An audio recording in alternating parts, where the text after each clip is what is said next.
Hello everyone, स्वागत है आपका हमारे यूट्यूब चैनल पे। तो आज हम डिस्कस करने जा रहे हैं कि सीपीसी में जो जुरिस्डिक्शन होता है उसका मतलब क्या होता है। ठीक है, सिविल लॉ में क्या मतलब होता है एक जुरिस्डिक्शन का, जुरिस्डिक्शन की क्या टाइप्स होती हैं, साथ के साथ सेक्शन 9 का कुछ थोड़ा सा पोर्शन जो है जो डील करेगा विद दी पंजाब स्टेट, तो उसे हम आज इस वीडियो में डिस्कस करने जा रहे हैं। So let's start from the today's topic and which is कि जुरिस्डिक्शन का मतलब क्या है।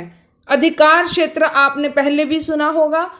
अगर जो है कोर्ट कॉम्पिटेंट है टू ट्राई एनी सूट और साथ के साथ टू डिसाइड दैट मैटर, तो उसे हम कहेंगे कि हाँ कोर्ट अपनी जुरिस्डिक्शन के विद इन ही ये जो है डिसीजन दे रही है, अगर वो कॉम्पिटेंट है तो अब कॉम्पिटेंट कोर्ट क्या होता है भाई, अब हम यही डिस्कस करने जा रहे हैं।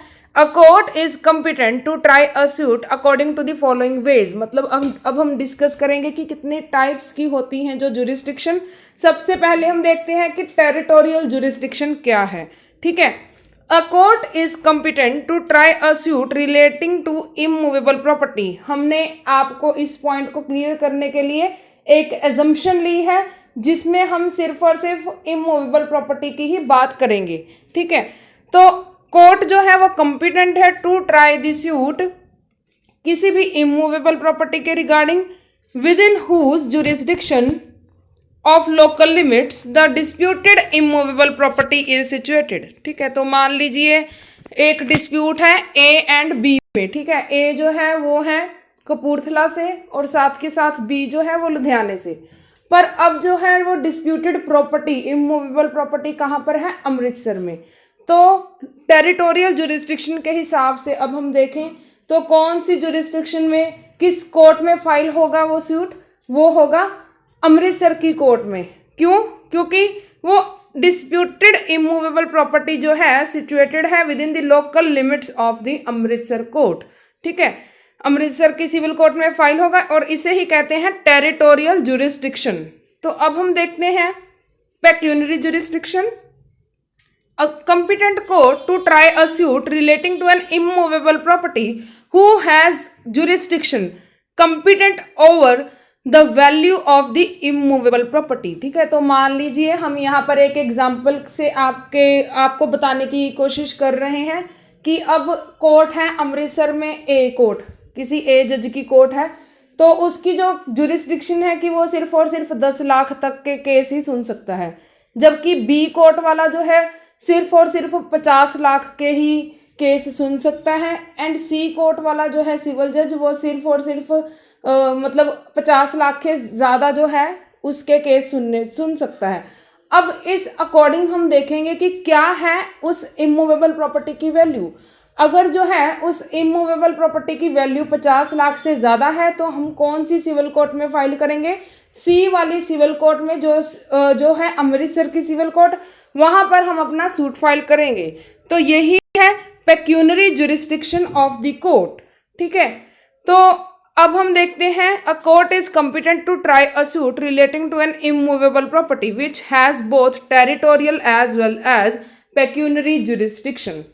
तो अब हम देखते हैं इस ही पॉइंट को सेक्शन 9 के थोड़े से पॉइंट ऑफ व्यू में। अगर आप सीपीसी का सेक्शन 9 अटेम्प्ट करने जा रहे हैं रिगार्डिंग द जुरिस्डिक्शन तो आप ये सब पॉइंट्स भी लिख सकते हैं। साथ के साथ आप ये जो है मीनिंग बताकर जुरिस्डिक्शन की अगर जो है सुप्रीम कोर्ट का केस लगाना चाहते हैं 1967 का Ujjam Bai versus state of UP, उसमें क्लियरली बताया है गाइस कोर्ट ने कि court has power to hear the parties, साथ के साथ to decide the court and to determine the question of fact and law. अगर जो कोर्ट है वो कॉम्पिटेंट है अपनी जुरिस्डिक्शन से। ठीक है, टाइप्स ऑफ द जुरिस्डिक्शन अगर हम देखें सिविल कोड में क्या है तो फिर टेरिटोरियल जुरिस्डिक्शन जो है डिस्कस की गई है फ्रॉम सेक्शन 15 टू 21, आप हमारी प्लेलिस्ट में जाकर वो वीडियो देख सकते हैं। पेक्यूनरी जुरिस्डिक्शन जो है ये वेरी करती है फ्रॉम स्टेट टू स्टेट, क्योंकि गाइज बहुत सारे स्टेट्स हैं जिन्होंने अपनी अमेंडमेंट की हुई है और साथ के साथ बहुत सारे स्टेट लॉज भी हैं जो प्रिवेल करते हैं। पर आज की वीडियो में मैं आपके साथ कुछ शेयर करने जा रही हूँ पंजाब के स्टेट की कुछ प्रोविजंस को। ठीक है, तो अगर आप पंजाब स्टेट के लॉ स्टूडेंट हैं और आपने क्वेश्चन अटेम्प्ट करना है तो आप ये जो है मैटर लिख सकते हैं। सबसे पहले जो देखते हैं पेक्यूनरी जुरिस्डिक्शन का जिक्र कहाँ पर किया गया है। ये जिक्र किया गया है in the Punjab and Haryana high court rules. ठीक है, तो section 25 of the Punjab courts act क्या कह रहा है? वो कह रहा है कि हाई कोर्ट के पास पावर है, Punjab and Haryana high court के पास पावर है कि वो डिटरमिन कर सके अमाउंट कितनी पेक्यूनरी जुरिस्डिक्शन जो है किस जज की होगी। ठीक है, तो वो कब डिटरमिन किसके अंडर डिटरमिन होगी? वो होगी Punjab and Haryana high court rules के अंडर। ठीक है, तो अब हम देखते हैं Punjab and Haryana high court rules क्या कह रहे हैं। वो कह रहे हैं कि अगर जो है जज की अपॉइंटमेंट हुई है, ठीक है, नई अपॉइंटमेंट हुई है, फ्रेश अपॉइंटमेंट हुई है, उसकी ट्रेनिंग को मिलाकर जो पहले 5 साल होंगे वो सिर्फ और सिर्फ 10 लाख तक की मनी डिक्री के जो है सूट उसकी पेक्यूनरी जुरिस्डिक्शन होगी। पर आफ्टर 5 इयर्स उसकी जो जुरिस्डिक्शन होगी पेक्यूनरी अनलिमिटेड हो जाएगी।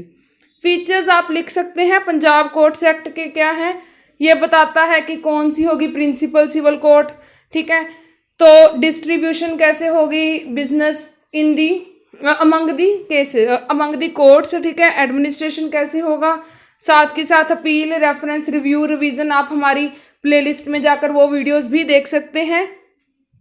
पार्टीज के राइट को बताता है, साथ के साथ हायरार्की ऑफ कोर्ट भी डिस्कस की गई है। अब एक जनरल क्वेश्चन है कि अगर जो है Punjab and Haryana high court की किसी भी रूल में और साथ के साथ सीपीसी के किसी भी ऑर्डर या फिर सेक्शन में कॉन्फ्लिक्ट आ गया तो कौन सा प्रिवेल करेगा लॉ? अगर जो है पंजाब में कौन सा लॉ प्रिवेल करेगा?